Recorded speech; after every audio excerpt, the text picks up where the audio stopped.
Ecstasy, commonly known as Molly or the chemical MDMA, has been a popular club drug for decades. According to the National Institutes of Health, the man-made drug was created in Germany in the early 1900s, and then a small number of U.S. psychiatrists started using it on patients in the 1970s under the government's radar. Then, as the drug hit the underground scene in the 80s, it was banned by the government. But on Tuesday, the Food and Drug Administration approved Phase 3 large clinical trials of ecstasy to be used on patients for PTSD. PTSD is a particularly difficult disorder to treat. Dr. Kelvin Lim, professor of psychiatry at the U of M Medical School, has done his own studies on PTSD treatments on veterans at the VA. What was your initial gut reaction when you read this article?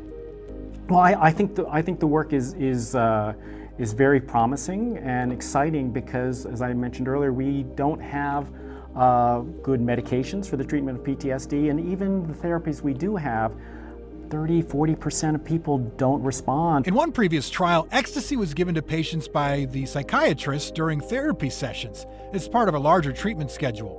According to the New York Times, the patients reported a 56% decrease in severity of symptoms on average. And by the end of the study, 2/3 of the patients no longer met the criteria for PTSD. These results have opened the door for further study. If it does become legalized for prescription use, right? Right. Do you think it would open a floodgate towards more abuse, legally and illegally?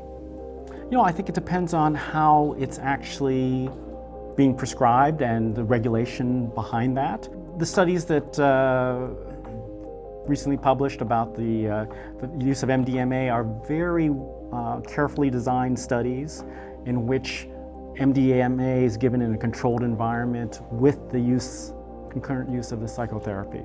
Okay, this is not out at a party. Coming back to the opiate aspect, I mean, use of opiates in controlled settings, for example, post-surgical pain, cancer pain, things like that, are so important.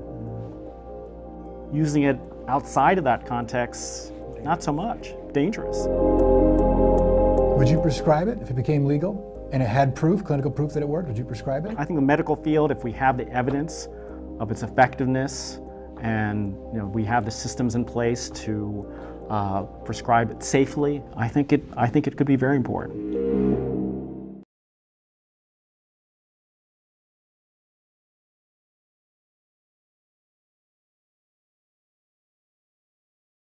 Big Pharma bias, FDA grants breakthrough status to ecstasy for PTSD while prohibiting pot. Cannabis and ecstasy are both Schedule I drugs and both show incredible promise for treating PTSD, but FDA only approves of the pharmaceutical one. By Justin Gardner, September 5, 2017. If there's one refrain we hear from politicians more than anything else, it's "I support the troops." However, their definition of support changes with the political wind, and more often than not is a farce. One example is the ongoing denial of medical cannabis to war veterans suffering from a range of conditions, from chronic pain to post-traumatic stress disorder, PTSD.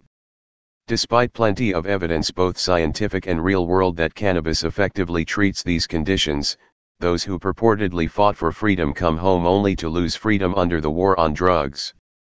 The Veterans Administration, VA, still prohibits doctors from recommending cannabis or its extracts, including cannabidiol, CBD, which does not produce a high even though most U.S. states acknowledge the science and have legalized medical cannabis.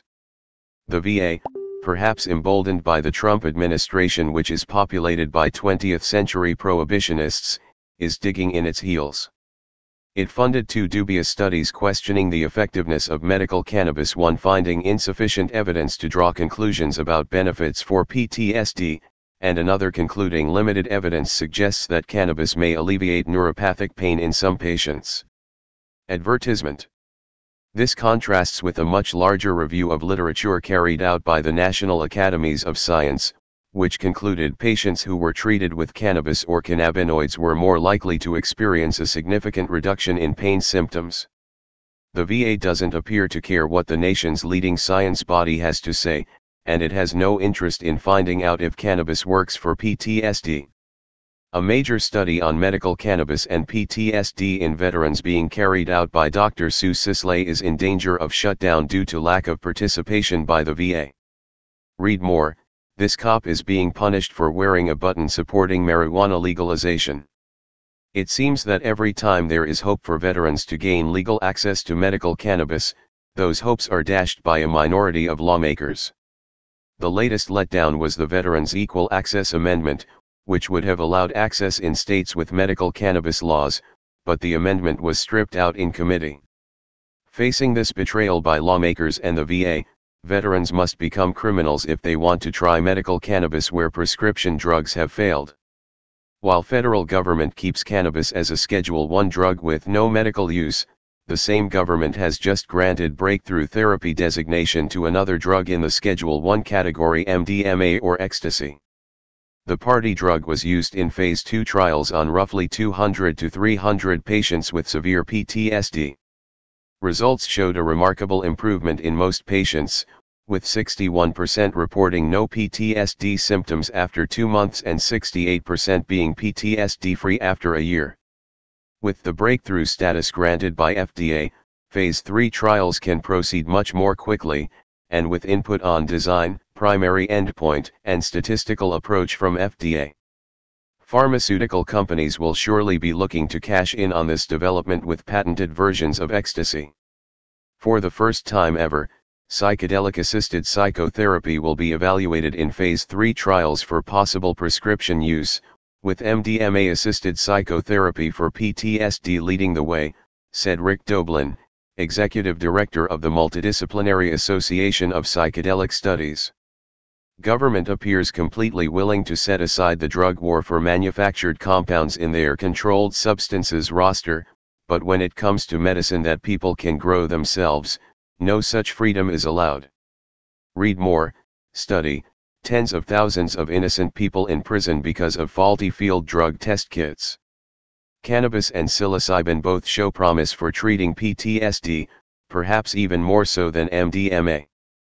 Psilocybin has demonstrated incredible ability to heal mental illness in clinical trials, but it hasn't received any breakthrough status, just as medical cannabis remains mired in federal prohibition. These natural substances cannot be monopolized by big pharma like manufactured chemical drugs, so they get no help from federal government. Meanwhile, veterans continue paying the price. Hey Charlotte County, this is Charlotte County COPWATCH, and I'd like to thank you for all your years of support through the years. As a result, this channel has grown and allowed me an equity partnership in carmarshal.com. Please take the time to check them out. They help you buy and sell your next car, even have a negotiating tool to save you from the hassle of haggling with multiple dealers. The link is in the description below. Please click and help support and give if you can too through PayPal or Patreon. Thanks again.